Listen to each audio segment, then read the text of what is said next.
So the most commonly used controller hardware is microcontroller. So microcontroller basically एक mini computer की तरह है. It's a complete mini computer. इसमें different जो components हैं वो सीपीयू है, इनपुट आउटपुट चैनल्स हैं, इनपुट आउटपुट पेरिफेरल्स हैं. इसके अलावा इसमें रोम रैम है, टाइमर्स होंगे, डिफरेंट काउंटर्स होंगे, सीरियल इंटरफेसेस भी हैं, सीरियल पोर्ट्स भी हैं, फ्रीक्वेंसी ऑसिलेटर भी होगा और एनालॉग टू डिजिटल कन्वर्टर्स भी इसके अंदर होंगे. सो ये डिफरेंट टाइप ऑफ कंपोनेंट्स जो है वो एक माइक्रो कंट्रोलर के अंदर हो सकते हैं और ये सब मिलके इसको एक मिनी कंप्यूटर के तौर पे कंप्लीट कंप्यूटर बना रहे हैं. And all these components are embedded on a small single IC. So एक आईसी के ऊपर ये सब कुछ जो सा वो इंटीग्रेट किया गया and that IC becomes the micro controller. So for example आप ये डिफरेंट माइक्रो कंट्रोलर्स देख सकते हैं जो कि डिफरेंट एराज के अंदर यूज होते रहे हैं फॉर कंट्रोल एप्लीकेशंस. और ये पूरी एक आईसी के ऊपर जो है वो कंप्लीट एक कंप्यूटर है. ठीक है. जिस तरह के कंपोनेंट्स बताए गए हैं कि आईओ इंटरफेसेस हैं, सीपीयू हैं, रैम रोम और डिफरेंट सीरियल पोर्ट्स वगैरह, एनालॉग टू डिजिटल कन्वर्टर, ये सारा कुछ जो सा वो इस एक चिप के ऊपर अवेलेबल है. ओके. सो ये डिफरेंट माइक्रो कंट्रोलर्स हैं. अब इनको यूज करने के लिए फर्दर फिर हमें इसके साथ डेवलपमेंट बोर्ड्स को जो सा वो तैयार करना पड़ता है. सो माइक्रो कंट्रोलर्स बड़ी फ्लेक्सिबल डिवाइसेस हैं जिनको हम बेसिकली फ्लेक्सिबल मैनर में किसी भी प्रोसेस वेरिएबल के लिए उसको कंट्रोल करने के लिए इसको कोड कर सकते हैं using various programming languages. For example C या सी प्लस प्लस या जो सा वो असेंबली लैंग्वेज. तो डिफरेंट लैंग्वेजेस को हम यूज करते हुए माइक्रो कंट्रोलर्स को बड़ा इफेक्टिवली प्रोग्राम कर सकते हैं विद एनी कंट्रोल एल्गोरिदम और एनी कंट्रोल लॉजिक.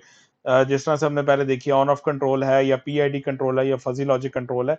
तो किसी भी कंट्रोल टेक्निक को हम इन प्रोग्रामिंग लैंग्वेजेस को यूज करते हुए माइक्रो कंट्रोलर के अंदर जो है वो कोड कर सकते हैं for any process variable.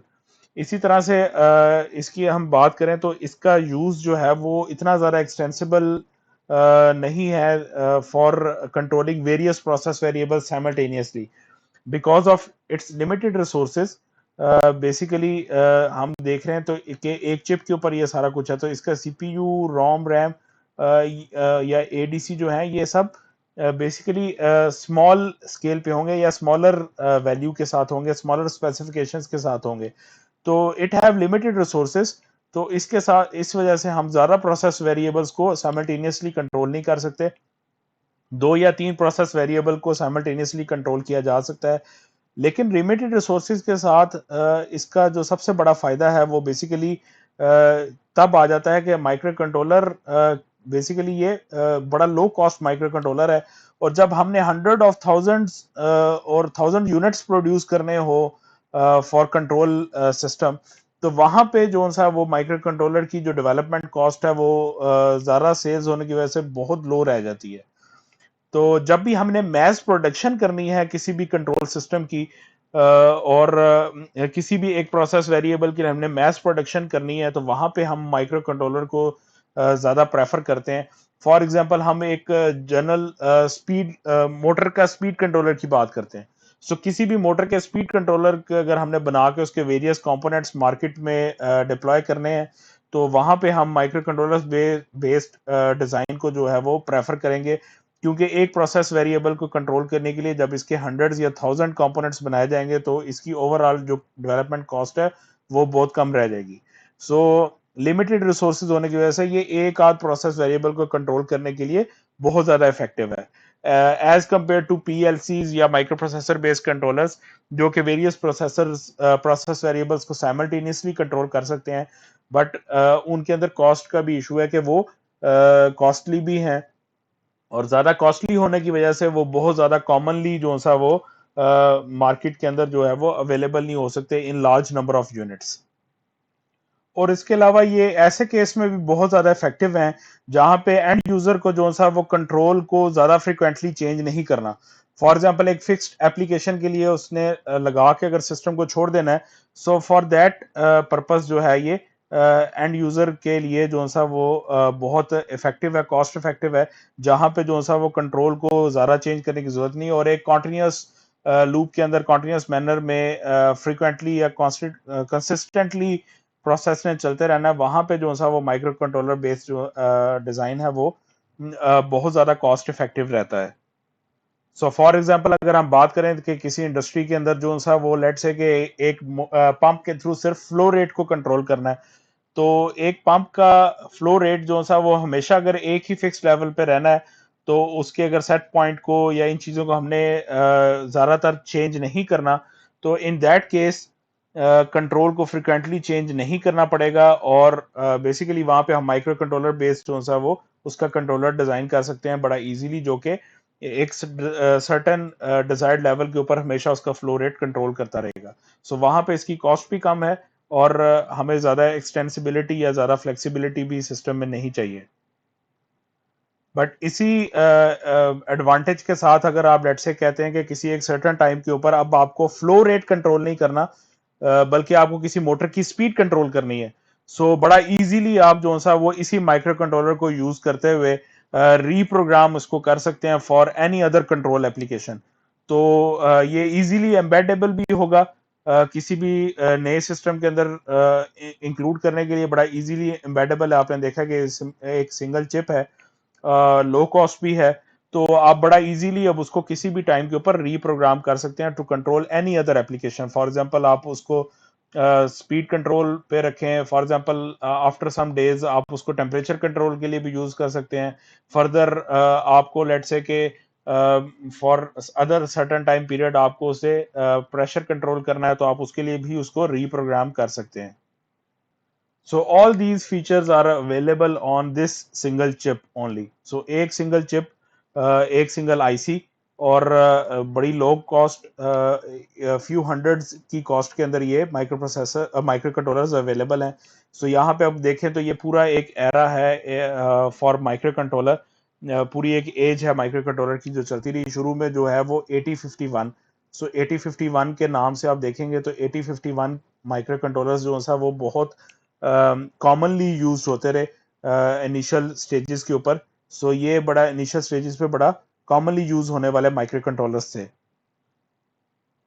But these 8051s have limited resources in case of RAM या रोम इनकी, और टाइमर्स का लेवल, ये सब चीजें जो है, या प्रोसेस को कंट्रोल करने का जो कंट्रोल लूप है कि कितनी देर के बाद ये कंट्रोल को अपडेट करेगा, सो दैट एवरीथिंग जो इसमें ये चीजें थी ये लिमिटेड थी। तो 8051 के बाद जो इसका जो advanced version of micro controllers use हुए, that was PIC. So PIC micro controllers जो है वो इस पर्पस के लिए यूज होते रहे। सो पिक माइक्रो कंट्रोलर जो है वो as compared to 8051 micro controller ये ज्यादा इफेक्टिव थे in terms of its resources.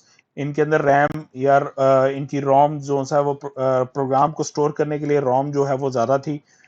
इसी तरह से इसकी जो ऑपरेटिंग फ्रीक्वेंसी है वो भी एज कंपेयर टू 8051 ज्यादा थी। इसी तरह से लेटर ऑन जो है वो एटमेगा 32, एटमल कंपनी के माइक्रो कंट्रोलर्स जो है वो काफ़ी यूज में आए। एटमेगा के नाम से इनकी डिफरेंट सीरीज थी, एटमेगा, एट टाइनी, और 32 और 64 डिफरेंट वर्जन इसके थे। सो एटमेगा जो एटमल के AVR माइक्रो कंट्रोलर्स हम इनको बेसिकली कहते हैं जनरली।